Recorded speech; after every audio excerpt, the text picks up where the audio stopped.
அப்படின்றத புரிய வைப்பாங்க, நிச்சயம் புரிய வைப்பாங்க.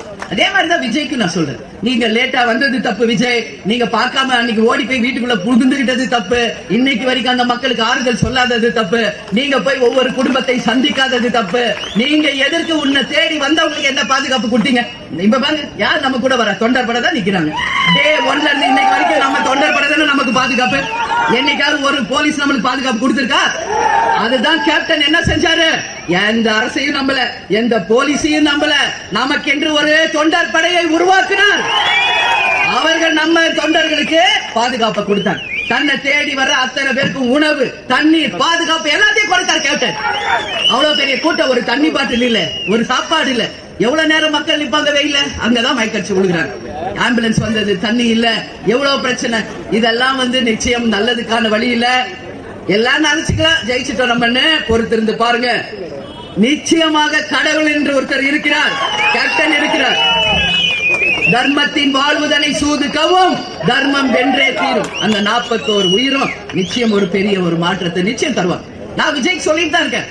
அவர் அண்ணன் என்னங்கிறாரு கேப்டன, முதல்ல அண்ணன் என்ன பண்ணாருன்னு தெரிஞ்சுக்கிட்டு தம்பி, நீ தெரிஞ்சுக்கோ. வெறும் பாயில அண்ணன் சொன்னா போதுமா சொல்லுங்க? விஜய் வெறும் அண்ணன் அப்படின்றது போட்டா காமிக்கிறது. ஆமா இல்ல சொல்றேன், வெறும் அண்ணா, உங்க அண்ணனோட வரலாறு பாரு, வரலாறு படி. நீ அது எதுவுமே செய்யாம எங்க அண்ணன், உங்க அண்ணன் அவரு அந்த காலத்துல இருந்து கேப்டன் படத்துல நடிச்சவர் தான்.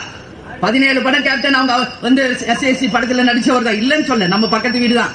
அதனால தான் நான் சொல்றேன், அவர் எங்க வீட்டு பையன். எங்களுக்கு விஜய் பல ஆண்டுகளா தெரியும், இன்னைக்கு நேற்று கிடையாது நான் சொல்றேன். அவர் அண்ணன் சொன்னா நாங்க தம்பின்னு சொல்றோம், அவ்வளவுதான். ஆனா மலைக்கும் மடுவுக்கான வித்தியாசம், கேப்டனுக்கு உங்களுக்கான வித்தியாசம் மலைக்கும் மடுவுக்கான வித்தியாசம்.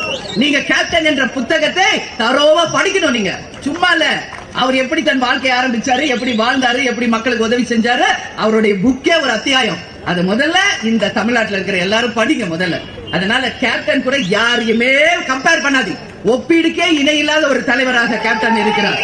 வாழ்ந்தால் கேப்டன் மாதிரி ஒருத்தர் வாழணும் என்று உதாரணமாக வாழ்ந்துட்டு போனவர் தான் நம்ம கேப்டன் அவர்கள். ஏன் 41 உயிர் ஏன் போச்சு சொல்லுங்க? நேற்று நான் கிருஷ்ணகிரியில பேசினது சொல்றேன், டிவில எல்லாம் பார்த்திருப்பீங்கல்ல நீங்க.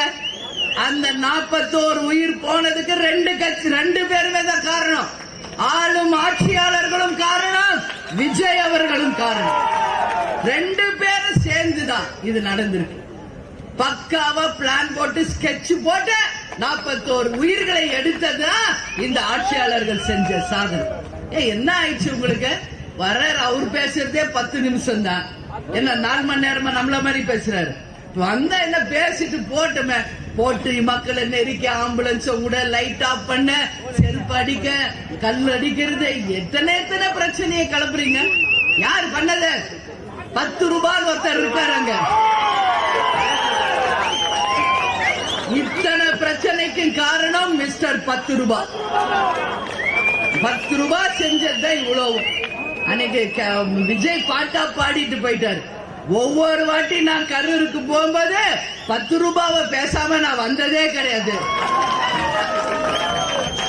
என்ன அப்படி என்ன உங்களுக்கு வெறி? என்ன கரூருக்கு என்ன நீங்க ராஜாவா? நீ ஜெயிலுக்கு போனீங்கல்ல, ஜெயிலுக்கு போனீங்களே, அப்படியே நாடகம் நடிச்சுக்கிட்டு வேன்ல படுத்துக்கிட்டு பேண்ட் எல்லாம் யூரின் போயிட்டு போனாரா இல்லையா? போனாரா இல்லையா? அப்புறம் இன்னைக்கு மட்டும் எங்க வந்துச்சு வீரப்பு?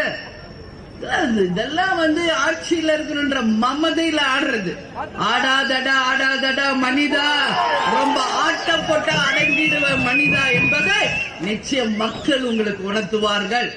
அதெல்லாம் தப்பு. இன்னைக்கு 41 உயிர் போயிடுச்சு. உனக்கு என்ன போச்சு? ஏதாவது உனக்கு லாஸா?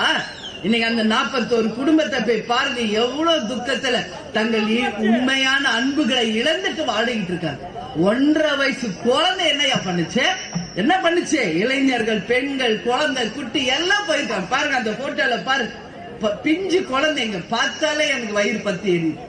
நான் நேரடியாக போயே ஒவ்வொரு குடும்பத்தையும் சந்திச்சு ஆறுதல் சொல்லி நம்மளால முடிஞ்ச பொருட்களை அந்த ஹாஸ்பிட்டல் அட்மிட் ஆனவங்களுக்கு கொடுத்து இறந்தவர்கள் குடும்பத்துக்கு ஆறுதல் சொல்லிட்டு தான் வந்தேன்.